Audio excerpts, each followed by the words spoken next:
In both my cottage gardens at Barnsdale, I have followed in the slightly muddy footsteps of my predecessors and included many productive plants. But if you want your borders filled with flowers but your garden small, then you won't have a lot of room for vegetables. And I suppose that a small plot like this doesn't really do justice to the old cottage garden principle. Alas, real cottage gardens where they grew flowers and enough produce for the extended family are few and far between.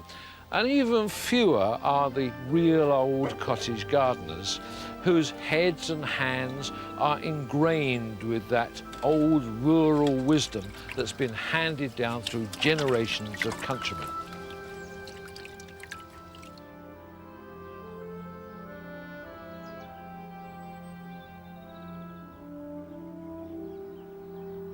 Some of the gardeners I met have provided me with a special inspiration. 87-year-old retired farm worker George Flatt well remembers his younger days when his garden was essential for survival. It's still much as it was then, but it's anything but solely utilitarian. Well, it's midsummer now, George. You've been busy, haven't you? Well, like you doing, you know, every day. I have an hour or two, and then go and sit down and have a little rest. Is most of this stuff self-set, or do you Oh, yes, sow? no, that's all set there, you know. That's come every year. Yeah. You got some good old hollyhocks over there. Yes, I've been in there several years, you know. And they keep seeding themselves, do they? Well, I think how the old ones keep coming, you know, every year. Yeah, there is some young ones come up. Of course, I had to do away with some of them, you know, there's too many. What about things like the Gadisha? That's just the same as that, you see. I'd have been all over the garden. That's a hardy annual, isn't it? So it seeds itself, yes, does yes, it? I do, yeah. It's really, really That's great. ever so pretty, though. There's so many different colours, I don't know. Well, there's some there, look. Some nice colours in, ain't there? What about the gladioli? Now, you must buy those. No, I don't. I ain't bought any nut for years. Well, I just take them up and harvest them, you know, and then clean them up and set them again. You store them over the winter in the house? Yes. You've got quite a lot of vegetables up at the end there. You don't worry about putting vegetables in with flowers? No, I don't trouble them out, no. Yeah. Well, that's just a bit of spare ground I'd got, you see, and I thought, well, I'll put the plants in there. Yeah. George has an old country experience you won't find in modern textbooks. The common problem of slugs in potatoes, for example, never bothers him. I've got slugs here. I get in the potatoes, you see, if I don't look after them. So what do you do? When I plant the potatoes, look, I put the farmyard manure in, then the potato, then I cover it with soot.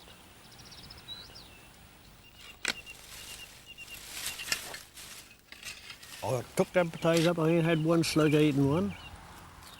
Well, for me, that's almost a good enough reason to take out the central heating. You mustn't put new soot, you know what I mean. Not right new on, let it be a year old. Yeah. That's the best way. Yeah. If that was right new, I'd have to burn the shoots off potatoes, you see. George grows much more produce than he could possibly use himself. People have it, you see, my relations come and I have it and I freeze it and do all that sort of work, you see. And then... Same as the plums and black currants and gooseberries, and I take all them, then I'll bring me a pie back, you see.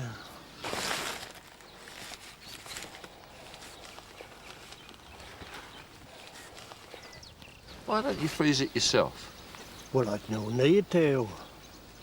I mean, I can go out and get fresh vegetables every day.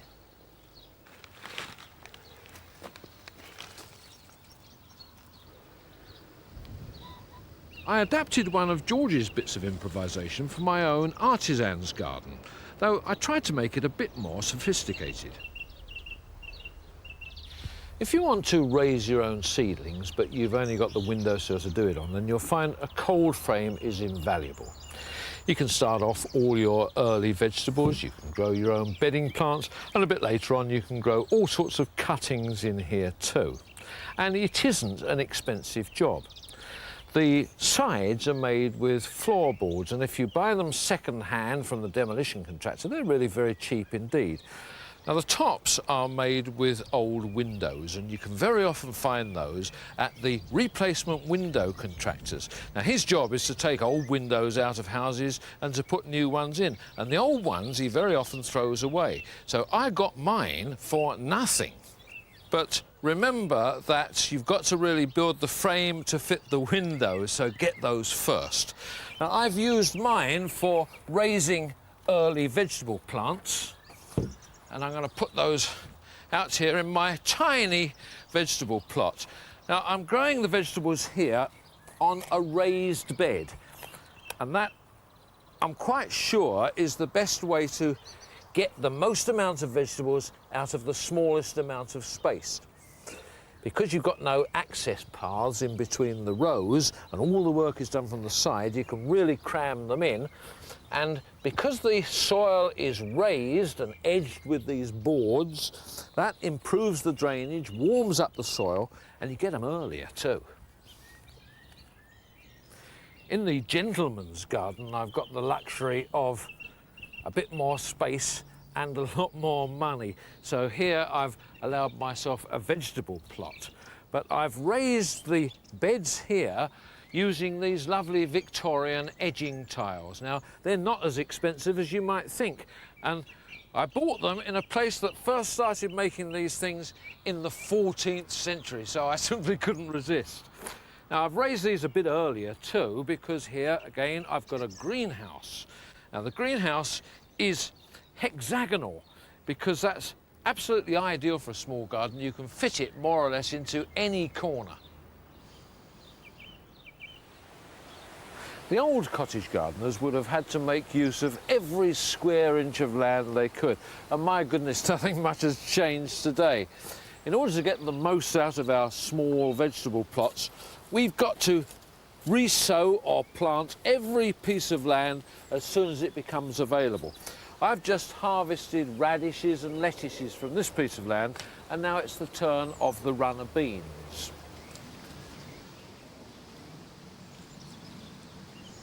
Even if you live in the city, use hazel poles to give the country effect. I'm using them to support the variety Painted Lady, which has lovely red and white flowers, so as well as producing delicious beans, it looks good too.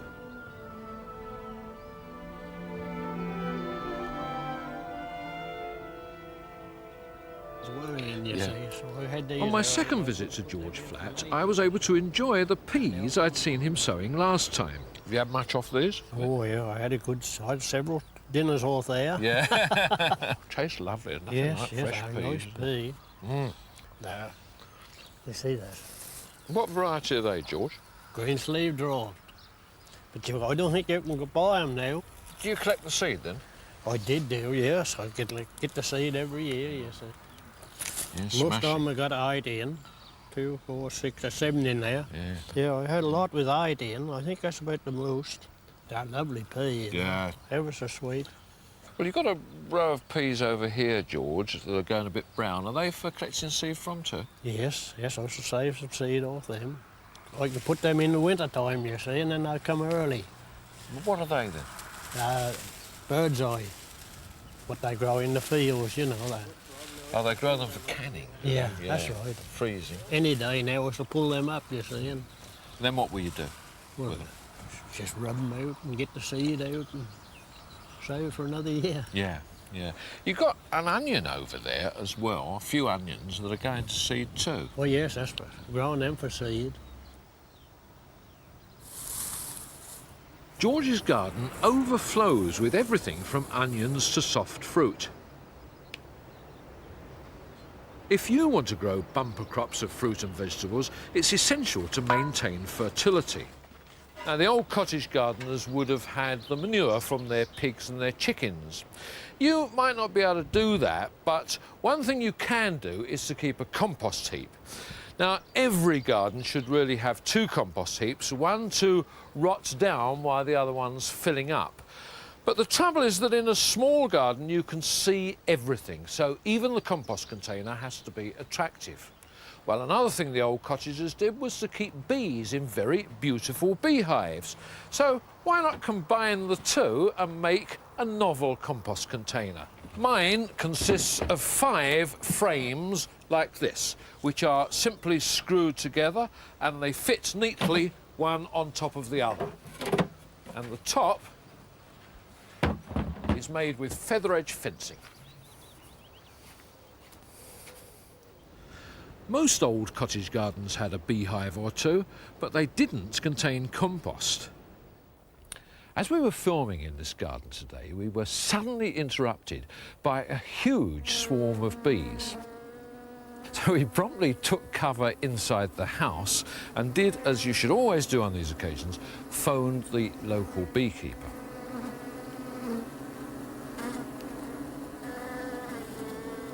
Well, the bees swarmed all round the windows and eventually found their way under the thatch and into the attic. And by the time Ron Rackett and his friend Barry arrived, it seemed that there was little they could do. The bees settled in the attic and may remain there for several years. But Hannah Hutchinson, who lives there, was reassured to learn that they would leave her well alone.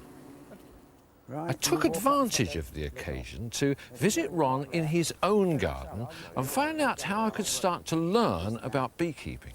You've got to start off in May. That's when the queens start to lay.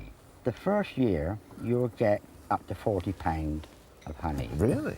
But the second year, you increase your brood to a brood and a half. You're talking 90 to 100,000 bees. And out of that brood and a half, on a good summer, you could top up to £80 of honey per hive. And are there any special plants that are really good for bees? They don't like daffodils. Crocuses, they love crocuses, Really? which is how we say March. What else do you think they go for? Well, the most popular one, if you've got a big enough one, will be the buddleia. They really love that. Catnip, lavender is great. And will they actually improve the garden? Yes, definitely. 2 months ago, when we lost our hives through the Bowmora, this garden and my neighbours was dead. There was no bees whatsoever. The apple trees have hardly got any apples on. It was like there's no life left for us. You know, it's dead. Everything's dead round the corner. But now you can sit up there in the evening and see the bees going in and out. Well, you obviously love your bees, Ron. Do you talk to them? Yes, you've got to talk to them. If any of the member of the family dies, you should go down and, this is going to sound silly, tap the hive 3 times and tell the bees who died. Bees are wonderful things. You learn a lot from bees. I don't eat honey, can't stand the stuff. Although I have 2 spoonfuls of sugar in my tea, but I will not eat honey. Ooh, it's terrible stuff, too sweet. But I'm allergic to bee stings. Why do I do it, you ask me? I don't know. I enjoy it. It's as good as working. Bees do a vital job in pollinating flowers and particularly fruit. Crab apples have been grown in cottage gardens since the earliest times, and it's not difficult to see why. For a start, they have flowers that lift the spirits in the spring, and they're followed by very attractive fruits in the autumn. And of course, those fruits too you can eat. Now, the cottage gardeners use those for making things like crab apple jelly and for jams and preserves and wine too. And of course, we can do exactly the same thing today.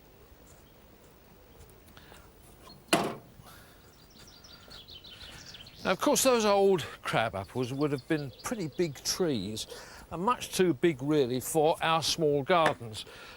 But that's one way where we can do a bit better than the old cottage gardeners did, because all crab apples these days, and indeed apples, are grafted onto special rootstocks that keep them nice and small.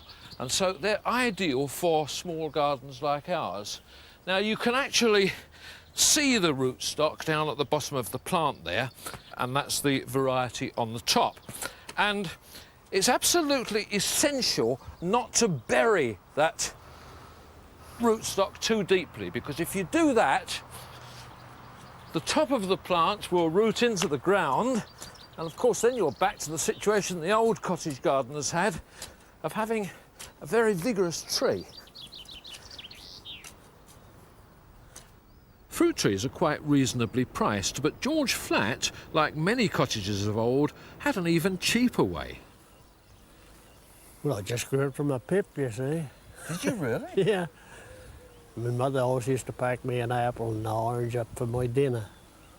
And of course I thought it was a lovely apple, I'll save the pip. So I got the pips and brought them home, put them in a flower pot, and that's how I managed to get that. And what's the apple like? It was a lovely apple. Yes, it's a nice apple. What's the variety? Oh, you don't know, you see. My paper from just across the way there, she come over and she said, I was a gathering of them, you see, and she said, lovely apple. She said, can I have one? I said, well, of course you can. I said, you can have an apple. She said, what do you call them? I said, I don't know. I said, I ain't got a name. She said, well, I'll name that. She said, George is special.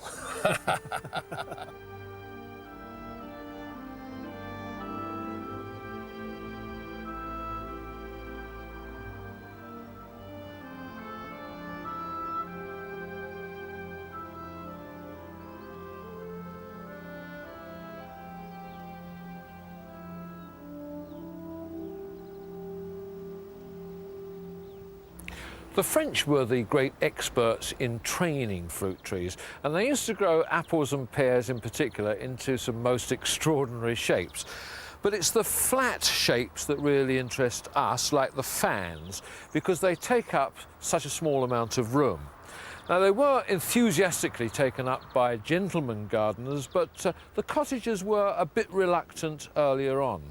But certainly they're very valuable for us. Now, if you haven't got a fence to train them up or a wall, erect a post and wire structure like this and tie some canes to it in the shape of a fan and train the branches onto those canes. And you should also take advantage of the growth habit of the tree. The fact is that if a branch is growing straight up, it will grow much more vigorously.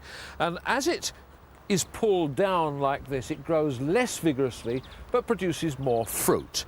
So in the early stages, where you've got weak shoots like this, you grow those for the first year or so straight up the cane, and then later on that will be pulled right down to here to take its proper place on the fan to produce a very beautiful and productive tree. If you're lucky enough to have a wall, you can grow fruit against that. A south-facing wall benefits pears in particular because they need sun and warmth for perfect crops.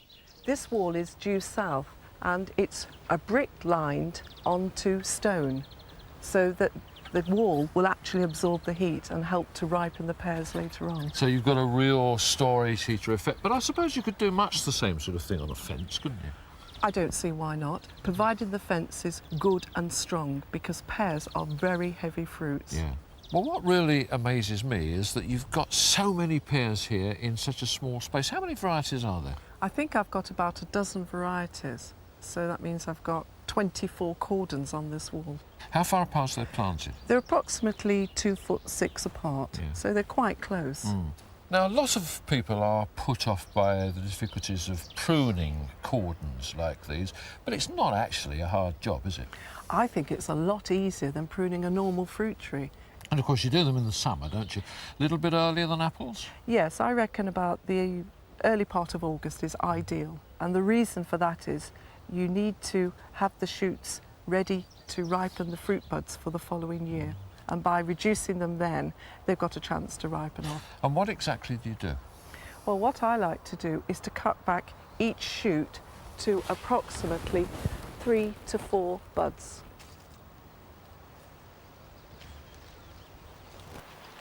And of course, every cottage garden should grow soft fruit too.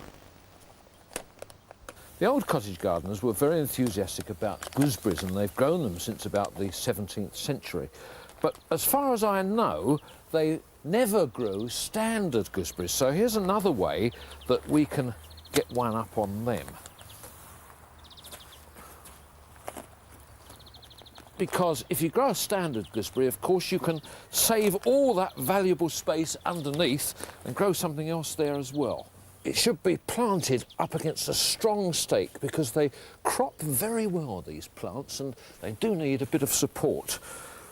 And then you put a handful of organic fertiliser over the soil that you've dug out, and then just push that in, firm it down, and that should do well.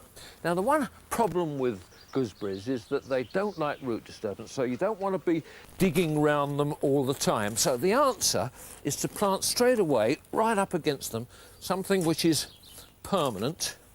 We just form a nice little bed right round the plant. I'm using this Santolina, which will be planted right up against the gooseberry, and that will form a nice little mound of foliage right the way around, and I won't have to disturb it. Now, the very final job is to support the gooseberry really well. So you want a couple of rose ties here, making sure that you've got the spacer in between the plant and the stake. One at the top and one halfway down.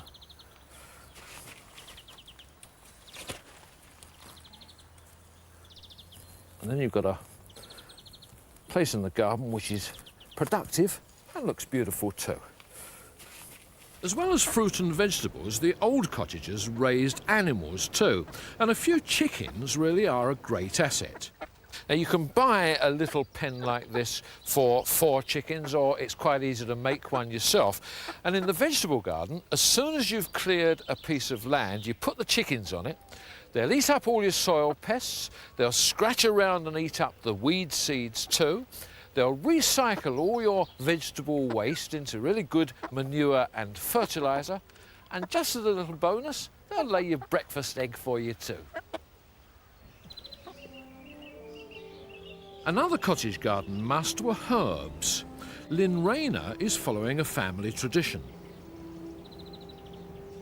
My grandmother used to grow herbs. She always used to talk about herbal medicine and how they used to use it in the old days. And she always used to have bunches of herbs hanging, drying in a kitchen. And there was a characteristic smell with it that always, you know, it brings that time back to me. And when I got my first home, I wanted to grow a herb garden. And you couldn't buy the herbs in garden centres at the time, so I took to growing my own from seed. And really the collection started from there, literally. Not only were they useful, but they were simple, they were beautiful, they attracted the bees, the butterflies, the wildlife, and it all seemed to come together somehow. Yeah, but do you actually use this bit of the garden? The roses are used in the potpourris, and we also have some medicinal plants on this bank as well. Such as this one. This is the poke root, that's the North American Indian word for it, Phytolacca americana. That was used and is used for rheumatic conditions and is very effective. Just at the back there, you've got borage. I grow borage, and I grow it because it's one of the loveliest herbs of all, I think. Yes. And seeds itself all over the place. But I don't drink a lot of Pim's number 1, so what do I do with it? Well, we use it in salad, really. The flowers are edible and they're so pretty, and the thing to do is to take one off, and if you just get hold of the black bit in the centre and pull the back off, it comes away very nicely. And then very carefully ease away the middle, and that in a salad bowl it looks beautiful and it tastes beautiful also. And it's really big business in the catering industry now. Now, this is southern wood, isn't it? That's What's right. that used for? Well, it can be used as a rinse for dark hair. It makes dark hair shine, and also it can be dried as a moth repellent in wardrobes. But actually, my father-in-law was a Yorkshireman, once told me that when they went courting, they used to put a piece in the lapel like that, and when they met the lady, they would say, smell that, and she would bend down to smell it, and as she bent down, they would kiss. Oh, Which is quite lovely. a nice And story. that's why it's called lad's love. That's right. Well, you raise a lot of stuff yourself, I know, from cuttings, obviously, and a lot from seed, which is cheap. But you've got a fantastic border here, which must have cost you no more than a few pounds. That's right, yes, it's very inexpensive if you raise everything from seed, or, as you say, do cuttings yourself. All hardy annuals? That's right, yes. The Viper's bugloss is a biennial. But Yes, that's lovely, isn't it, the Viper's It bugloss? is. It's a native wildflower, but you don't see it around very much No, these it's a great days. shame, isn't it? It is, because it's superb. And I grow this ladybird poppy myself. Yes. I'm besotted with that. I know, it's wonderful, isn't it? Yeah, how do they get the black spots in the middle of the Well, flower? I don't know.